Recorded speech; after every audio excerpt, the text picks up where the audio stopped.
Akshay Kumar Canadian Kumar হয়ে গেছে, বিরাট কোহলি তার ফ্যামিলি নিয়ে বিদেশে শিফট করে গেছেন। তাদের সিটিজেনশিপ বা তাদের ভারতীয় হওয়া কতটা সত্য বা অসত্য নিয়ে অনেকে প্রশ্ন তুলছেন। কিন্তু এদিকে প্রিয়াঙ্কা চোপড়া, যিনি অনেক দিন আগে ফরেনে চলে গেছেন এবং সেখানকার নাগরিকত্ব নিয়ে নিয়েছেন, এবং তিনি নিক জোনাসকে বিয়ে করে প্রিয়াঙ্কা চোপড়া জোনাস হয়ে গেছে। এখন তিনি দাপটের সাথে অভিনয় করছেন।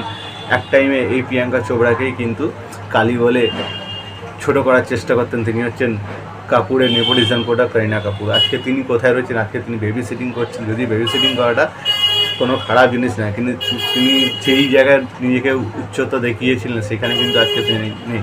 সেই জায়গায় প্রিয়াঙ্কা চোপড়া, যেখানে জন সিনা এবং এরিক এলভিসের মতো অভিনেতা থাকা সত্ত্বেও তাদেরকে লিড করছেন এবং তাদেরকে রেস্কিউ করে নিয়ে আসছেন কোনো মিশন থেকে, তিনি হচ্ছেন প্রিয়াঙ্কা চোপড়া। হ্যাঁ, হেডস অফ স্টেটে সেটাই আমরা দেখতে পেয়েছি।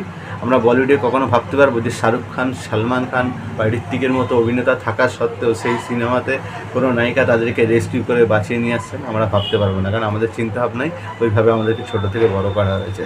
তাই কিপ আপডেট।